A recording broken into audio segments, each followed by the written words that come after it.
What happens if Gaethje wins? So let's imagine a world, BC. Ooh. What happens if Justin wins? How earth-shattering is this in terms of it would be an upset, not by by odds it would be an upset still, but it wouldn't be the biggest upset we've ever seen in UFC. In fact, not even close. Still, it feels like if he does it, it almost carries more weight than another fight that was, Shayna Dobson beating what's her face. That was a huge upset. This would not be as big in terms of the odds, but Jesus Christ, bro, the implications would be huge, would they not? Yeah, I mean, great call out to my savior there as well. It would be massive, Luke, absolutely massive. It would flip upside down your pound-for-pound rankings, the historical narrative of Khabib's unbeaten career in this deep division at the moment, and more specifically, Justin Gaethje's, what would be then kind of an absurd turnaround, Luke. We talked about it with him in our interview, which please check it out on YouTube, about the idea of flipping that switch. He was basically Arturo Gatti of MMA coming out of WSOF. And then he hit a wall and he got stopped twice by two guys who had it on the inside in Eddie Alvarez and Dustin Poirier. But to reinvent himself as dramatically as he has without sacrificing, Luke, the danger, he's still destroying dudes. But to be able to just, trim the fat and really just put things all together, you want to talk about knocking out the guys in a row that he did last year. Cool.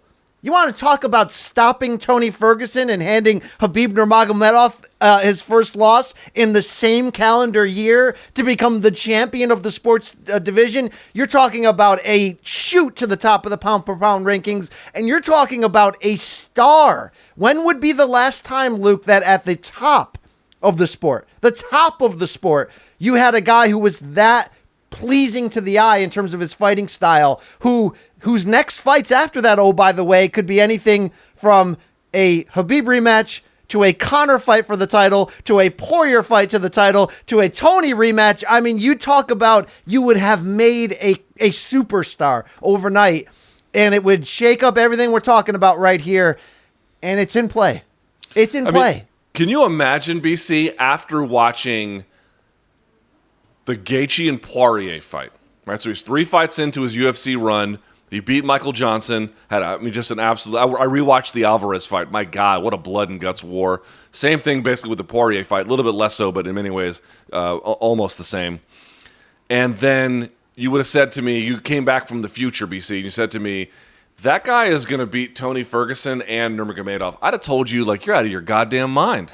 There's just no way you could have imagined it. I mean, 2 things stand out to me about what would happen if Justin does it. One, to have that kind of a career reformation that late into your run, not too late, but obviously, it was a mature fighter by the time he got to the UFC, is just, I think, almost without precedent. We've seen guys grow up, but not flip a switch.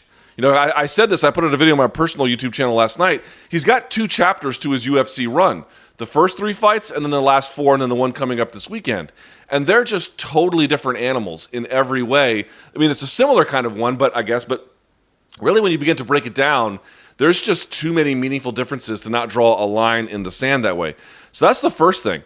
The second thing I would say is, even after making that switch, and he beat Vic, and he beat Barboza, and he beat Cerrone, even after that point, if you'd have told me he's going to stop with strikes, Tony Ferguson, and then eventually, let's say, in this imaginary world, beat Nurmagomedov, I still would have told you were out of your goddamn mind. When was a time where a guy, even after making a reformation like this, was considered to be let's say, charitably, a distant 3rd, 4th, maybe 5th in the division? I think most folks had in the pecking order before the Tony and the Justin fight. I think they had, Khabib 1, Tony 2, Dustin and Conor somewhere 3, 4-ish around that mark, right? Give or take. Those were your top 4 one way or the other.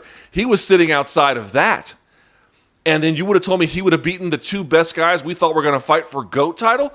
This is without precedent. This is shocking. I mean, even Verdum, who got the wins over Velasquez and Fedor, he couldn't quite get it done against Overeem. I mean, he had some, he fell apart in certain places along the way, but no one did it and flipped the switch and then just never looked back.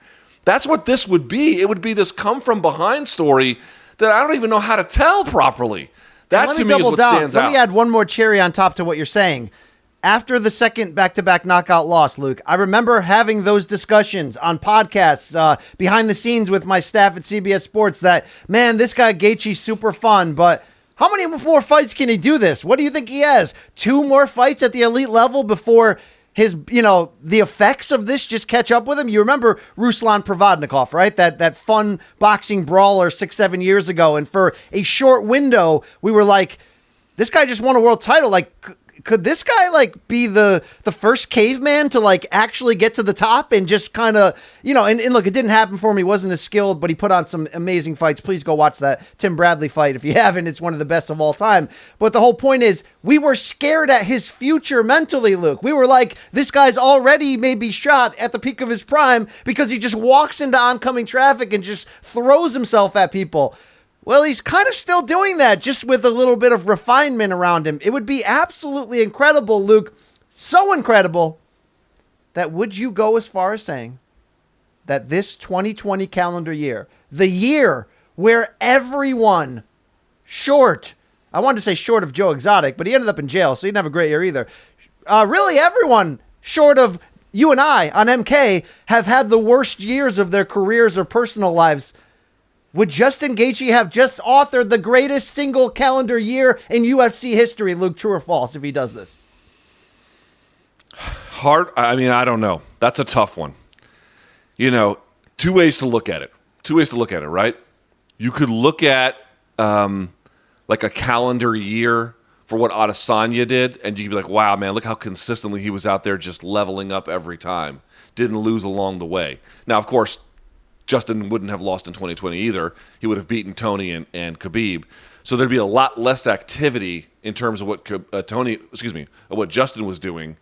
But the wins, where you just knocked off the number 1 contender, and then maybe the guy we're talking about who could be GOAT, who should be sitting or does sit, depending on one's rankings, at the top of pound for pound list. I mean, I don't know. That is such an accomplishment. That is so amazing to consider. Can I give you the nominees and have you choose? Sure. And this is somewhat off the top of my head in the last couple minutes, okay? Here we go. It goes like this. Israel Adesanya's 2019, I'll throw it in the conversation. Anderson Silva, Kelvin Gastelum in the fight of the year, and then, who was the third one? Then he won the damn title, right? Right.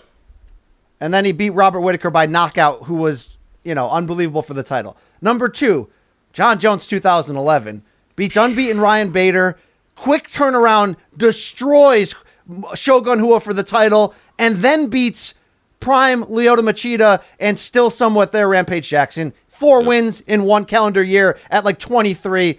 Yep. Yeah.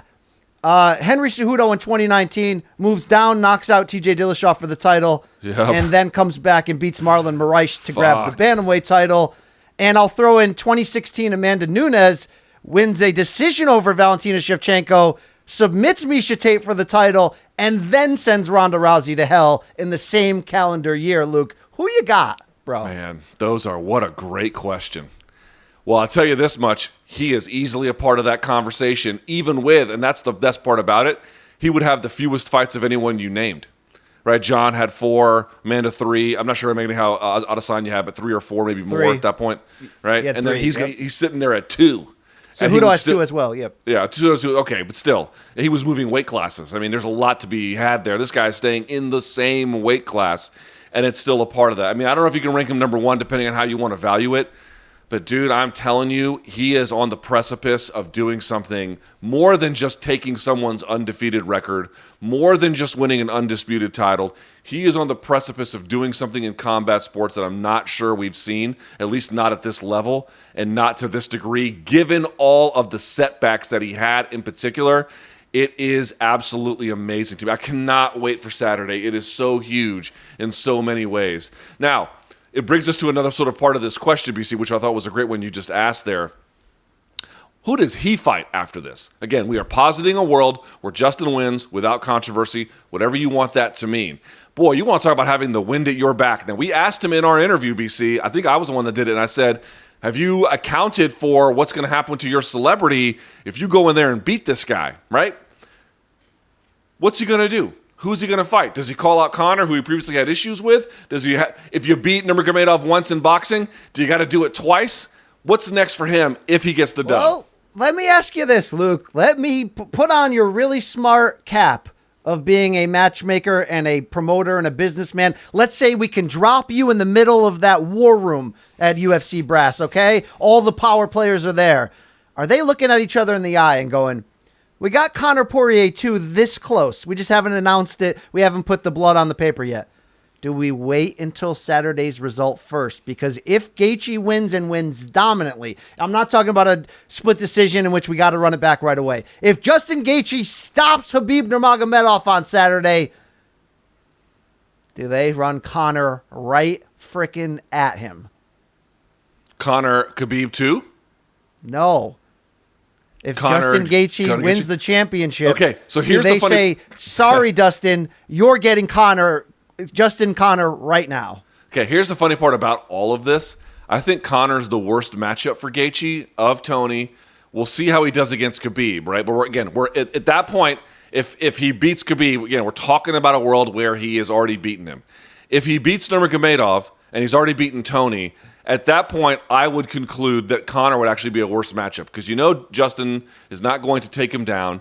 Justin is going to accommodate him on the feet. And I feel like at least early, now who knows late, at least early, that is going to be a place where Conor is going to feast on him. And I know some people will be, this is the problem with talking about Conor. His fans think he walks on water and he is Jesus reincarnate and he raises Lazarus from the dead and then makes him his corner man. And his critics think the guy can't do fuck all. And so you have this tension between deity and, the bottom of the caste system. Well, it's somewhere obviously in the middle. Here's what I would say.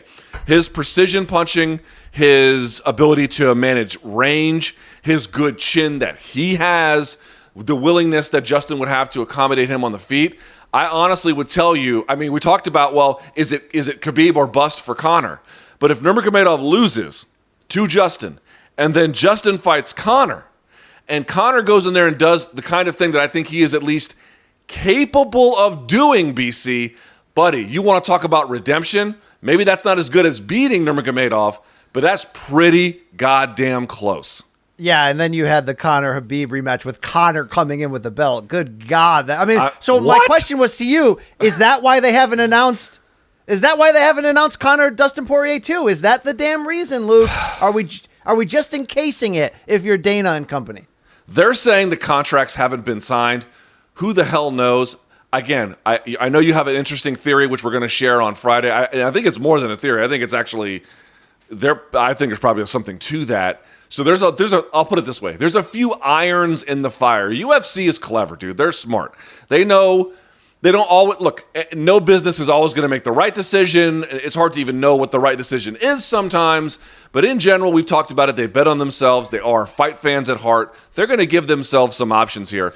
I'm just saying, it is hard to think of a scenario. Like if you looked at the odds right now, BC, if I go, this is not a plug. I just use them because it's a good reference.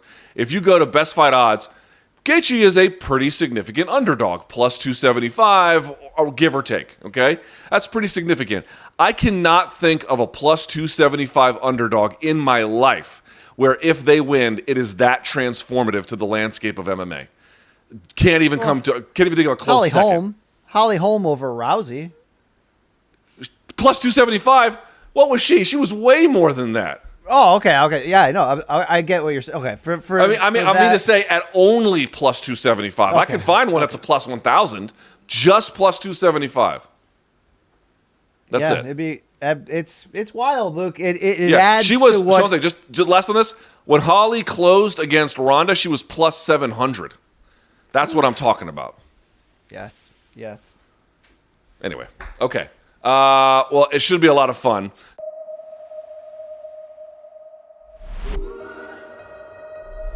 TV taught me how to dream. It was a life jacket.